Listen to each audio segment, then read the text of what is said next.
Nous continuons aujourd'hui notre avancée sur notre méthodologie à 3 niveaux pour le design de l'interface des capteurs. Donc rappelez-vous, nous avons vu le niveau 1 qui nous permet de déduire les fonctions idéales à réaliser par notre interface, le niveau 2 qui nous permet de modéliser chacune de ces fonctions afin d'en déduire les spécifications, les caractéristiques que doit avoir chaque bloc de cette interface. Et nous arrivons donc aujourd'hui au dernier niveau qui consiste à définir pour chacun de ces blocs une solution technologique, autrement dit associée à chaque bloc le circuit électronique adapté qui répondra aux spécifications trouvées lors du niveau 2. Alors on l'a bien vu au travers d'un certain nombre d'exemples précédents que l'on a vu, hein, il y a un certain nombre de fonctions basiques qui apparaissent classiquement, hein. On a vu les fonctions d'amplification. Le premier, les premiers blocs, hein, sont les blocs d'amplification de tension. Donc on rappelle ici, alors je vais essayer de prendre ici un pointeur. On rappelle ici le schéma équivalent que vous connaissez maintenant bien, je pense, d'un amplificateur de tension avec à l'entrée évidemment le capteur représenté ici par son schéma équivalent comme on l'a vu lors du précédent cours, hein. Donc ici on a un capteur évidemment que l'on considère comme un générateur de tension et à la sortie donc la charge, hein, qui est la résistance d'entrée du convertisseur analogique numérique. On a vu, on s'est rappelé, hein, les conditions d'adaptation d'impédance, hein, afin d'avoir un transfert optimal de la tension EG à vide du capteur dans un premier temps vers l'entrée VE du capteur, hein. On cherche à avoir VE égale EG. Pour cela, il faut que RE soit très grande devant RG. Et une fois qu'on a réalisé ce transfert optimal, il faut une deuxième fois réaliser le transfert optimal, cette fois-ci de la tension à vide à la sortie de l'amplificateur, pardon, G fait fois VE vers la tension VS que l'on injecte dans le convertisseur analogique numérique, et cette fois-ci, il nous faut RS très inférieur à RCAN, avec, rappelez-vous, hein, l'ordre de grandeur à connaître, hein, à minima un rapport 100 pour avoir un transfert qui s'effectue à 1% près. Petite rectification, hein, dans le cours précédent, j'avais fait une erreur, hein, je vous avais parlé d'un rapport à 0,1%, c'est bel et bien un transfert à 1% près que l'on fait quand on a un rapport 100 entre les valeurs d'impédance. Donc quand tout se passe bien, quand on respecte ces conditions d'adaptation d'impédance, on a simplement une tension injectée sur le convertisseur analogique numérique VS qui est égale à GV fois la tension à vide de notre capteur. Trois blocs fondamentaux à connaître. Alors les deux premiers sont réellement des blocs amplificateurs, hein, vous les connaissez maintenant, hein, donc des résultats vraiment à connaître parfaitement. Le bloc de type non inverseur avec un gain de la forme 1 plus R2 sur R1, une résistance d'entrée infinie, une résistance de sortie nulle. Donc là, on est vraiment face à un bloc qu'on peut considérer comme idéal, hein, avec sa très grande résistance d'entrée et sa très faible impédance de sortie. Non inverseur, hein, donc on réalise une fonction, hein, du type multiplication, donc VS égale A fois VE. Deuxième bloc, que vous connaissez également, le bloc inverseur, cette fois-ci avec un gain qui est égal à moins R2 sur R1, une résistance d'entrée qui est égale à R1, donc attention, hein, c'est une des limites du montage inverseur, on n'a pas une résistance d'entrée infinie ici, il faudra être méfiant par rapport à cette valeur, ça peut éventuellement nous handicaper, hein, pour nos problèmes d'adaptation d'impédance, et une résistance de sortie ici qui est nulle. Donc la fonction idéale réalisée par ce montage inverseur, hein, c'est de la forme VS égale moins A fois VE. Le petit a ici, le coefficient, hein, vous l'avez bien compris, évidemment, c'est le gain G de l'amplificateur. Un troisième montage que l'on peut qualifier montage d'amplificateur, même s'il n'amplifie pas vraiment, puisqu'il a un gain seulement de 1, c'est le montage de type suiveur, mais qui est un bloc fondamental, puisque c'est le bloc qu'on va utiliser lorsqu'on a des problèmes justement d'adaptation d'impédance, et qu'on va pouvoir insérer entre par exemple un capteur et la tension et l'entrée de notre amplificateur si on n'est pas capable de réaliser l'adaptation d'impédance. Vous savez bien que le bloc suiveur nous permet de résoudre les problèmes d'adaptation d'impédance puisqu'il présente, lui, une résistance d'entrée infinie, une résistance de sortie nulle. Donc, dès lors qu'on a un problème d'adaptation d'impédance, dès lors que l'on n'est pas capable de pouvoir réaliser les conditions d'adaptation d'impédance entre une source et une charge, pour parler au sens très très large, on met un suiveur. Donc évidemment, ça peut aussi bien marcher à l'entrée d'un amplificateur, entre la source et l'entrée de l'amplificateur, qu'à la sortie de l'amplificateur et la charge, ici par exemple RCAN. Donc ça, ces trois montages évidemment sont fondamentaux et à connaître parfaitement. Alors on avance un peu, donc on a vu que très souvent effectivement on avait besoin d'amplifier notre signal, la tension ou le courant, si c'est un ampli de transimpédance qu'on verra ultérieurement, mais très souvent on est amené aussi à, on l'a dit tout à l'heure, à décaler, à rajouter une tension, à rajouter ou soustraire d'ailleurs une tension de décalage à notre signal pour pouvoir générer à la sortie de notre interface la tension optimale. Et là, avec les amplificateurs opérationnels, on va voir qu'il existe un certain nombre de montages qui nous permettent de réaliser ces deux fonctions avec un seul étage. Donc on va cumuler deux fonctions sur un seul circuit. Alors avant de passer au circuit, on va essayer d'avoir une représentation par schéma équivalent. On a vu que c'était quand même pratique, hein, ces schémas équivalents, pour avoir les spécifications. Donc on retrouve ici le schéma équivalent classique d'un amplificateur de tension avec le capteur ici qui attaque la première voie de notre amplificateur et à la sortie ici le convertisseur analogique numérique. Alors la particularité ici, c'est qu'on est en présence cette fois-ci d'un amplificateur qui n'a pas non pas une entrée, mais deux entrées. Et sur la deuxième entrée de notre amplificateur, on va non pas l'attaquer avec le capteur qui attaque la voie 1, mais on va attaquer cette deuxième entrée avec une source continue. Typiquement, à représenter ici, je continue dans mon approche schéma équivalent, donc cette source représentée par son schéma équivalent de type Tevna. Donc typiquement, on est maintenant sur des amplificateurs à deux entrées et une sortie. Et en sortie, on va retrouver une tension de sortie VS à vide, qui va être égal à G1 fois V1, donc il continue à faire son travail d'amplification. Là, il amplifie évidemment le signal d'entrée V1. Alors c'est V1, là, autant pour moi, je viens de voir qu'il y avait une erreur ici. Vous allez ajouter à cette tension amplifiée une tension de décalage qui va être égale à GV fois V2. V2 étant la tension ici à vide que l'on récupère sur notre source DC. Donc on a bien ici une fonction d'amplification. J'amplifie fois G1 mon signal issu de mon capteur et je viens ajouter à ce signal une tension d'offset, une tension de décalage. On le verra par la suite, qui peut être soit positive, soit négative. Donc à la sortie de cet étage, si je respecte les conditions d'adaptation d'impédance, alors là vous voyez bien qu'elles sont un peu plus évoluées, les conditions d'adaptation d'impédance, parce qu'il faut respecter ces conditions sur les deux voies de notre amplificateur. Il faut évidemment que l'impédance d'entrée de la voie 1, donc cette impédance d'entrée soit très grande devant la résistance équivalente de notre capteur, et sur la voie 2, de la même manière, il faut que la résistance d'entrée vue sur la voie 2 soit très grande devant la résistance équivalente de notre source qui fournira, qui nous permettra d'avoir notre tension de décalage à la sortie. Donc on voit qu'une fois de plus, ce schéma équivalent nous permet de spécifier très proprement, entre guillemets, toutes les conditions d'adaptation d'impédance à respecter. Et bien évidemment, en sortie, il faut que la résistance de charge, ici RCAN, soit très grande devant la résistance de sortie de notre amplificateur. Et si on vérifie toutes ces conditions d'adaptation d'impédance, on a une tension de sortie idéale qui sera égale à G1 fois la tension à vide de notre capteur. Je vous rappelle que c'est cette tension à vide qui porte l'information que l'on cherche à mesurer, plus G2 fois E0, E0 étant la tension à vide de notre source DC ici. Et vous voyez bien qu'au final, on peut mettre cette tension sous la forme A fois EG, donc on fait une multiplication ici, plus B, plus un décalage ou un offset. Une fois de plus, un B, on le verra par la suite, peut être soit positif, soit négatif. Donc vous voyez bien que avec un seul étage, on réalise deux fonctions, une fonction d'amplification et une fonction ici de décalage. Amplification petit a, décalage plus B, plus ou moins B. Alors maintenant, on va essayer de voir concrètement comment il est possible d'avoir ce type de montage en utilisant des AO.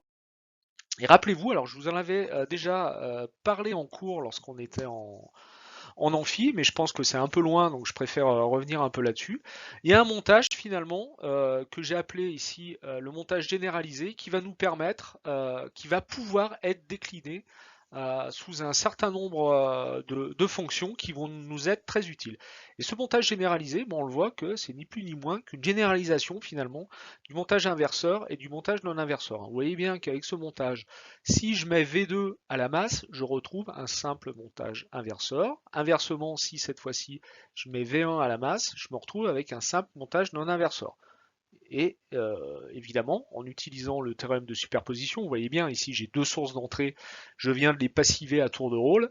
La tension de sortie, bah, c'est évidemment la somme des deux composantes générées par V1 et par V2, et on va retrouver une tension de sortie qui va être de la forme moins R2 sur R1 V1, donc ça c'est la composante que génère la sortie quand j'ai passivé V2, donc je suis avec une structure de type inverseuse, plus 1 plus R2 sur R1 V2, et ben ça, évidemment, c'est la composante que génère la sortie lorsque j'ai passivé V1, et cette fois-ci, je me retrouve avec une structure de type non inverseuse. Donc vous voyez que finalement, le calcul sur ce montage généralisé est relativement simple. Donc voilà, d'une manière très générique, la tension de sortie qu'on va obtenir avec cet amplificateur. Alors évidemment, il a deux entrées. Sur ces deux entrées, on l'a vu précédemment dans le schéma équivalent, on va injecter d'une part le signal issu de notre capteur, que je représentais ici de nouveau par son schéma équivalent, et on a dit que sur la deuxième entrée, on allait injecter le signal issu, enfin la tension issue d'une source d'essai. Alors vous voyez bien que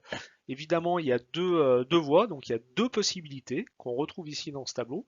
Soit on injecte le signal issu du capteur sur l'entrée V1, donc c'est le d'accord, hein, VE c'est la sortie à vide de notre capteur, et on injecte ici la tension à vide de notre source d'essai sur l'entrée V2. Et là, on a un montage de type inverseur avec offset. Il suffit de remplacer évidemment V1 et V2 par les valeurs que l'on a ici. Donc vous voyez bien que l'amplification, elle se fait via moins R2 sur R1. Donc on a bien un montage inverseur.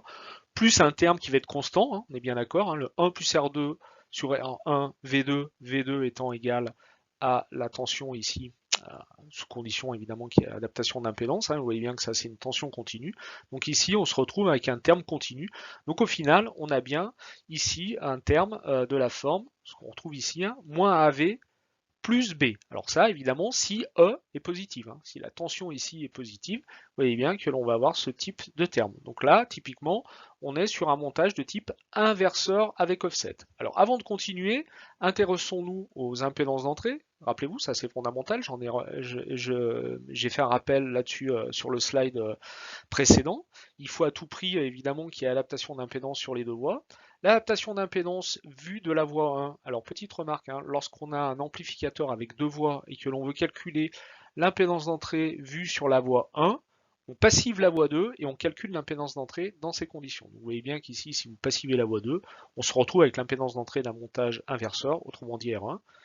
Et de la même manière, si je passive maintenant la voie V1 et si je calcule l'impédance d'entrée vue sur la voie V2, on se retrouve avec un montage non inverseur comme on l'a dit tout à l'heure, donc une impédance d'entrée infinie. Donc vous voyez bien qu'ici ce montage n'a pas des entrées de type symétrique. Hein. On peut éventuellement avoir un problème d'adaptation d'impédance sur la voie 1, parce qu'elle va avoir une impédance d'entrée qui peut être limitée par la valeur de R1, tandis qu'effectivement, l'élément qu'on va venir connecter sur V2, a priori, ne posera pas de problème d'adaptation d'impédance puisqu'on rentre sur une entrée avec une impédance d'entrée qui est infinie. Donc je reviens globalement sur la fonction réalisée par ce montage, donc le montage de type inverseur avec offset. Alors vous voyez bien qu'il y a en fait deux fonctions possibles en fonction du signe de la tension continue que vous injectez ici sur la voie 2. Soit elle est positive et effectivement je vais générer une fonction du type moins AVE plus B, comme je l'ai dit tout à l'heure, soit elle est négative, hein. Rien ne m'empêche ici d'imaginer une tension de type négatif, et là j'ai une tension du type Vs égale moins AVE moins B. Donc là, on décale avec un offset de type négatif. Offset positif, offset négatif. Je continue maintenant les différentes configurations de ce montage. Donc là, j'injectais finalement le signal de mon capteur dans l'entrée V1 et le signal de la source d'essai dans l'entrée V2. Inversons les rôles des deux entrées. Donc cette fois-ci, j'injecte la sortie de mon capteur sur l'entrée V2 et la sortie de ma source d'essai sur l'entrée V1. J'obtiens donc cette fois-ci un montage de type non inverseur avec offset, dont la fonction réalisée du type Vs égale A fois VE, le petit a évidemment ici ça va être 1 plus R2 sur R1, moins B, alors moins B avec un décalage d'offset négatif, on voit qu'ici on a le signe moins R2 sur R1, enfin le terme moins R2 sur R1 qui intervient, donc si V1 est égal à E et si E est positif, on se retrouve ici pour le coup avec un offset négatif, et inversement, comme tout à l'heure, si cette fois-ci j'envisage un E qui devient négatif, on aura une fonction de type AVE plus B. Donc vous voyez bien qu'avec un seul montage finalement, on se retrouve avec quatre configurations différentes. Donc la possibilité d'avoir soit un montage inverseur avec un offset positif, un montage inverseur avec un offset négatif, un montage d'un inverseur avec un offset négatif, etc., etc. Donc toutes les possibilités ici, hein, un gain positif ou négatif, un offset positif ou négatif, et toutes les combinaisons de toutes ces possibilités. Alors attention, vous voyez bien qu'ici, la condition pour avoir ces quatre fonctions, c'est la suivante, hein, c'est de pouvoir générer à un moment ou à un autre une tension ici E qui sera soit positive, soit négative. Alors comment va-t-on générer cette source d'essai? Pour l'instant, je l'ai représenté par son simple schéma équivalent, mais on se doute bien qu'à un moment ou à un autre, il va falloir d'une manière pratique faire en sorte qu'on la réalise, d'un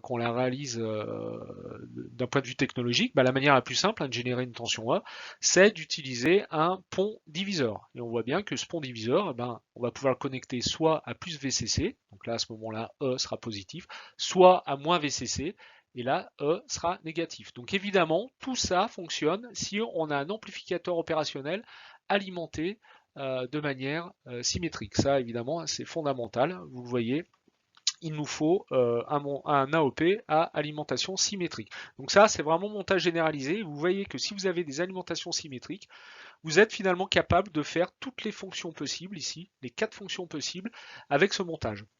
Mais hélas, on n'a pas tout le temps des AOP à alimentation symétrique, hein. Pensons à toutes les applications de type Neumann, hein, ou électrique portative.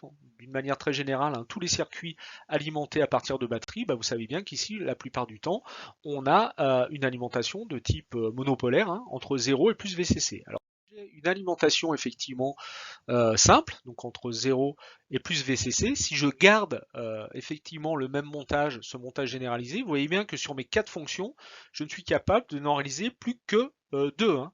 La première ici, Vs égale à A moins VE plus B, hein. Je peux réaliser que les fonctions où E est positif, hein, tout simplement. Rappelez-vous, E est généré à partir des alimentations, et ici, je ne peux générer E plus que à partir de plus VCC.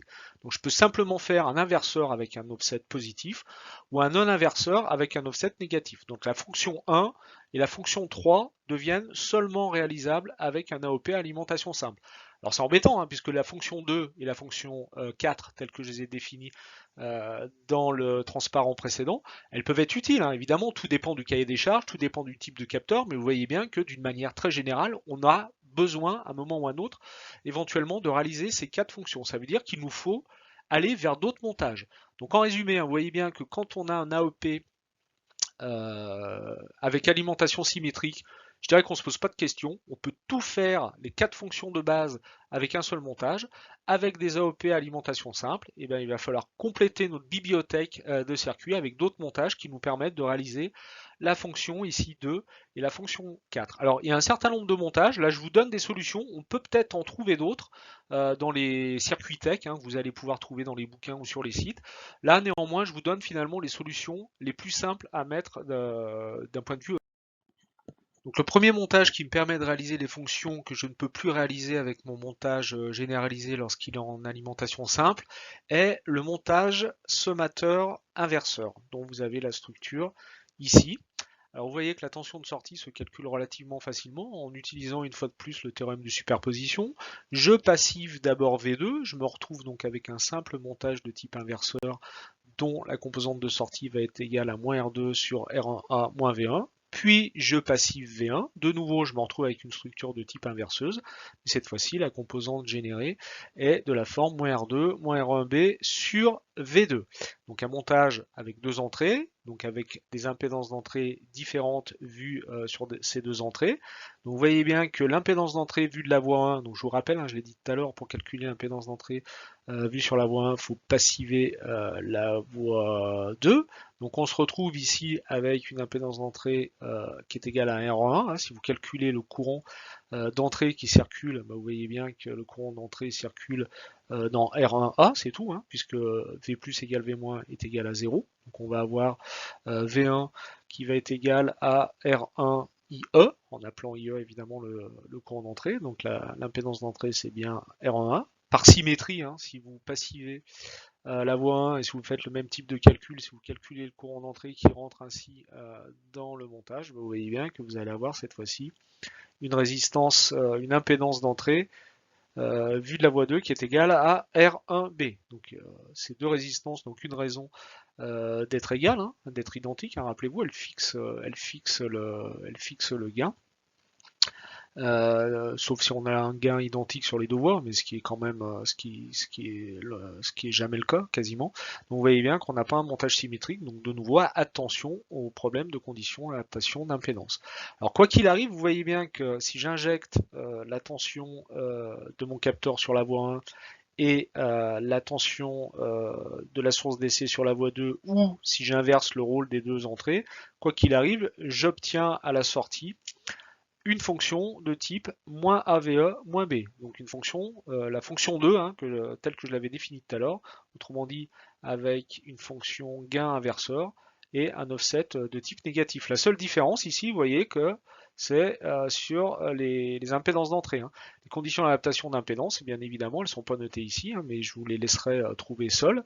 Elles sont relativement simples. Hein. Il faut que R1A soit très grand devant RG si vous êtes dans cette configuration, et R1B très grand devant RE, et vice versa si vous êtes dans cette deuxième configuration. Donc ça, ce montage ne me permet de réaliser qu'une fonction, la fonction de type 2, inverseur avec un offset négatif. Maintenant, si je veux un inverseur avec un non-inverseur avec un offset positif, c'était la fonction 4 hein, qui me manquait, j'utilise ce montage, qui est un montage sommateur de type non-inverseur. Alors là, vous voyez que la relation de sortie est un petit peu plus lourde, entre guillemets, à trouver, mais elle se trouve relativement facilement aussi. Hein. De la même manière, hein, il suffit d'utiliser le théorème de superposition et de passiver, d'abord par exemple ici V2, de s'apercevoir que l'on a une structure de type non inverseuse. Alors, pas tout à fait, puisque quand vous passivez V2, hein, vous allez retrouver, alors je vais peut-être prendre un stylo ici.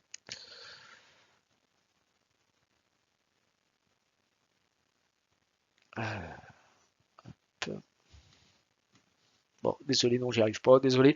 Donc ici, hein, quand vous allez passiver V2, vous voyez que le montage de type non-inverseur me donne dans cette configuration une tension de sortie VS qui va être égale à 1 plus R2 sur R1 fois V+. Ça, c'est la relation du montage non-inverseur connue, hein, celle que l'on a rappelée tout à l'heure sur le premier slide. Mais vous voyez qu'ici V+, c'est pas directement V1, j'ai passivé V2, et vous voyez que V+, ça va être la division potentiométrique de V1 via RB sur RA plus RB. Donc je vais retrouver cette première composante ici, 1 plus R2 sur R1, multiplié par V+, autrement dit RB, RA plus RB, V1. Donc ça, c'est en passivant V2. Je fais la même chose cette fois-ci en passivant V1. Bah, de la même manière, hein, je vais trouver une deuxième composante sur la sortie générée par V2. Et en suivant exactement le même raisonnement, on trouve cette deuxième composante qui va être égale à 1 plus R2 sur R1 multiplié par RA plus RB sur V2. Vous voyez bien que ce terme, en fait, ici, celui-ci puis celui-là, correspond successivement à la valeur de V+, quand ici V2 est passivé et quand ici V1 est passivé. Alors attention, par contre, ici, quand vous allez calculer l'impédance d'entrée, donc si je calcule l'impédance d'entrée Z de 1, comme tout à l'heure, je passive Z de 2, je viens calculer le courant qui rentre dans mon amplificateur, V2 étant passivé, donc ici je me retrouve à la masse, et vous voyez bien que le courant en fait qui rentre, il va passer dans RA, il arrive à ce nœud, il n'y a pas de courant qui rentre dans l'AOP, évidemment je ne l'ai pas précisé, mais tous les AOP sont considérés comme idéaux, donc il continue entre guillemets dans RB et il arrive à la masse. Autrement dit, on voit que dans cette configuration, quand V2 est passivé, V1 est égal à RA plus RB fois IA, autrement dit l'impédance d'entrée vue de la voie 1, c'est égal à RA plus RB. Vous faites la même chose cette fois-ci pour calculer Z2, vous passivez Z1 et de la même manière, bah, vous allez trouver la même impédance d'entrée. Donc vous voyez, par rapport au montage précédent, celui-ci présente des impédances d'entrée symétriques sur ces deux entrées. Hein. Les deux impédances d'entrée sont identiques. Donc là, j'ai fait apparaître les deux solutions de connexion à cet amplificateur. Hein. Soit je mets VE sur la voie 1, soit je mets VE sur la voie 2 et vice versa pour eux. Mais vous voyez bien qu'ici, ça n'a aucune importance, puisque de toute façon, les conditions d'adaptation d'impédance seront identiques, quelle que soit la voie de connexion. Une chose est sûre, c'est qu'ici, la fonction réalisée à la sortie de ce montage, quelle que soit finalement la connexion du capteur et de la source sur V1 et V2, sera de la forme AVE plus V. Donc là, j'ai récupéré en quelque sorte la fonction 4. Donc en résumé, hein, avec le montage généralisé à alimentation symétrique, on fait les 4 fonctions. Avec des alimentations simples, et ben, le montage généralisé me permet de réaliser 2 fonctions parmi 4. Et j'ai été obligé, comme je l'ai dit tout à l'heure, de compléter ma bibliothèque de circuits avec ces 2 circuits élémentaires, un montage sommateur non inverseur et le montage sommateur inverseur, qui me permet de réaliser les 2 fonctions manquantes dans ma liste de fonctions. Donc là, c'est fondamental. Vous voyez bien que ces circuits sont ultra utilisés. Il faut bien les connaître, il faut bien les maîtriser, il faut bien comprendre comment ils marchent. Il n'y a pas de difficulté particulière. Le tout, vous voyez bien, c'est de définir avant quelle fonction je dois réaliser via mon interface des capteurs. Toute la méthodologie, hein. Là, je pense que vous voyez bien comment s'enchaînent un peu tous les blocs de notre méthodologie. On détermine la fonction idéale qu'on doit réaliser, les spécifications que doivent avoir chacune des fonctions. Et là, maintenant, on a vraiment les montages. On connaît les valeurs des impédances d'entrée, on connaît les fonctions réalisées, hein, amplification, offset, etc., etc. Là, donc vraiment, on est vraiment, je dirais, au bout de notre méthodologie sur les exemples simples d'interfaçage des capteurs. C'est fondamental, il faut absolument bien comprendre ce lien. Évidemment, après on fera des exemples hein, dans les cours précédents pour bien s'inculquer cette méthode et bien savoir finalement choisir le montage final. Alors on n'a pas tout à fait fini avec nos montages fondamentaux, puisque pour l'instant on n'a parlé que des montages de type amplificateur de tension. Notre dernier bloc fondamental est l'amplificateur de transimpédance. Donc, typiquement utilisé lorsque la source, en l'occurrence le capteur, se comporte, se modélise sous la forme d'un générateur de courant. Notre ampli de transimpédance va à la sortie se comporter comme un générateur de tension, cette fois-ci commandé par le courant d'entrée, et va donc générer une tension à vide, petit g fois IE, petit g étant la transimpédance de notre amplificateur de transimpédance et s'exprimant en volts par ampère. Les conditions d'adaptation d'impédance sont différentes par rapport à un ampli de tension, vous les avez ici.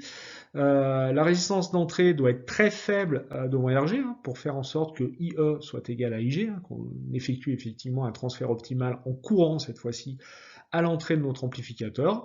À la sortie, on retrouve la même condition d'adaptation d'impédance qu'un ampli de tension, autrement dit RS très faible devant la résistance d'entrée du convertisseur analogique numérique. Donc si on respecte ces conditions d'adaptation d'impédance, on tend vers la fonction idéale de transimpédance, autrement dit VS est égal à petit g fois IG. Une fois encore, on va voir que l'utilisation d'un amplificateur opérationnel nous permet d'avoir un montage qui tende effectivement vers cette fonction idéale. Le montage de base de transimpédance, on l'a ici. La tension de sortie est très facilement calculable. Hein. Il suffit d'aller calculer, aller déterminer le courant circulant dans cette résistance R. Évidemment, ce courant est égal au courant I étant la source. Là, je l'ai représenté sous la forme d'un générateur de courant parfait. Donc ce courant ici va être égal à la chute de potentiel aux bornes de R, autrement dit V- moins VS, V- étant égal à V+, étant égal à 0, donc c'est moins VS, divisé par la résistance R, d'où la tension de sortie VS égale moins RI. Donc on a bien un ampli de transimpédance, dans le sens où la tension de sortie de ce bloc dépend directement du courant injecté dans le bloc en question. Juste une petite remarque, ici on voit que la transimpédance, petit g, ici est égale à moins R, donc on a une fonction d'inversion également. La résistance d'entrée, la résistance d'entrée se calcule très facilement. Par définition, elle est égale à la tension d'entrée divisée par le courant d'entrée. La tension d'entrée ici étant le potentiel sur la borne V- qui est égal à V+, qui est égal à 0. Autrement dit, on se retrouve ici avec une résistance d'entrée nulle. La résistance de sortie, en considérant l'AOP comme idéal, est toujours également nulle. Donc on voit qu'on a vraiment ici les caractéristiques d'un ampli de transimpédance idéal. Alors, petite remarque au passage, vous noterez ici que la source équivalente, donc notre capteur, se retrouve en court-circuit. Hein.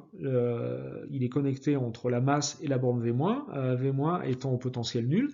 Donc on n'a pas de potentiel hein, aux bornes de cette source. Alors attention, hein, ça veut dire que concrètement la source est en court-circuit, donc si on rebascule dans le monde des capteurs, c'est pas forcément une condition recherchée.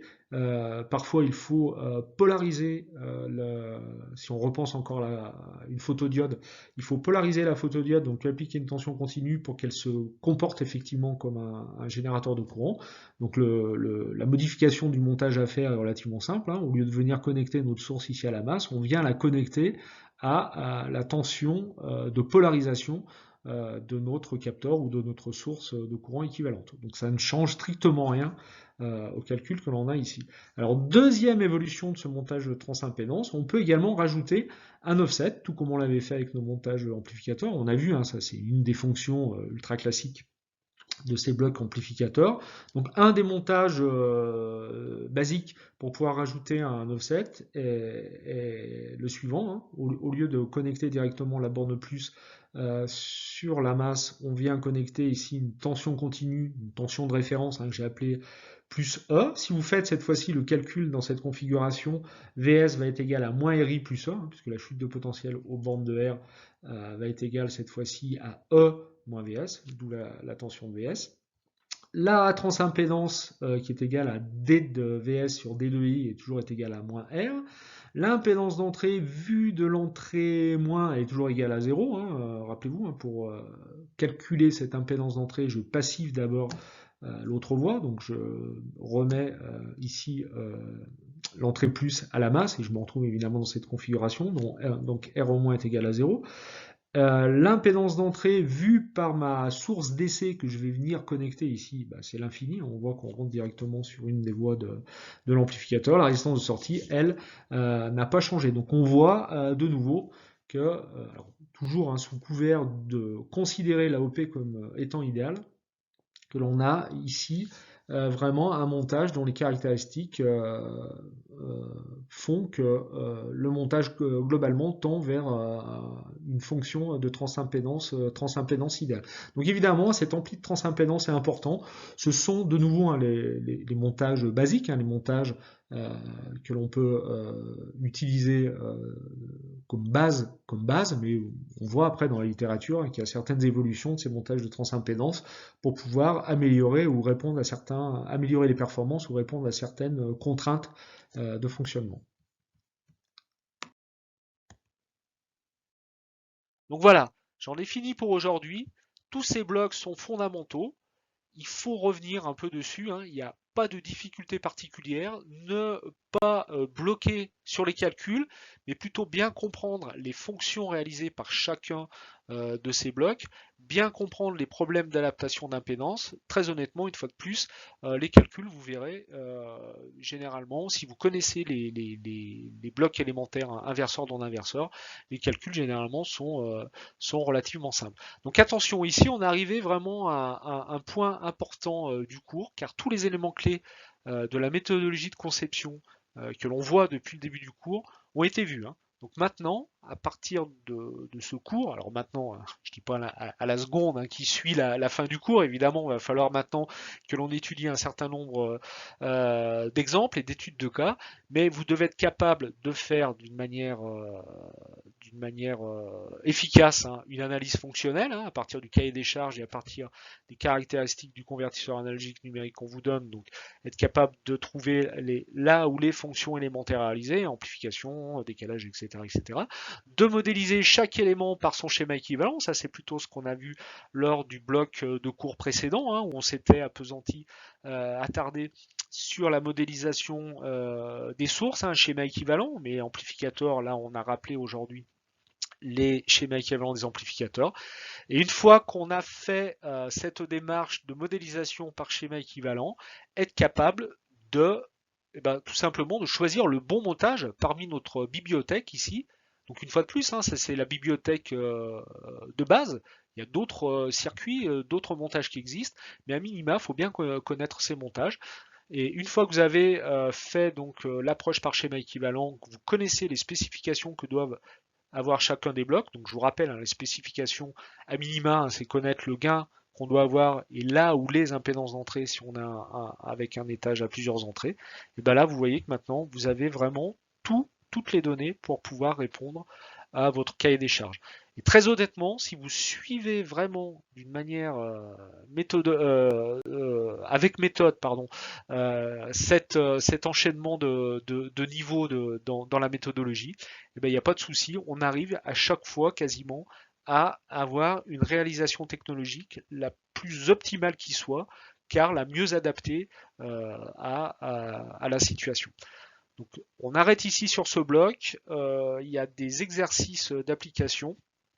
Dans un premier temps, sur le circuit que j'ai appelé le circuit généralisé, il faut bien comprendre comment fonctionne ce circuit, bien comprendre comment fonctionnent d'abord d'ailleurs tous les circuits. Et lors du prochain cours, on va surtout se focaliser en fait sur une étude de cas très générale, hein. Vous voyez que pour l'instant, on a fait bloc par bloc. Par exemple, la semaine dernière, on a modélisé uniquement des capteurs. Et bien là, on va vraiment pouvoir décliner sur un exemple toute notre méthodologie. Ça deviendra pour vous vraiment une application type, hein. C'est vraiment cette méthodologie. Maintenant, on a tous les éléments et c'est vraiment cette méthodologie qu'on fera lors du prochain cours qu'il faudra à tout prix bien maîtriser. Donc je m'arrête là et vous pouvez passer aux exercices.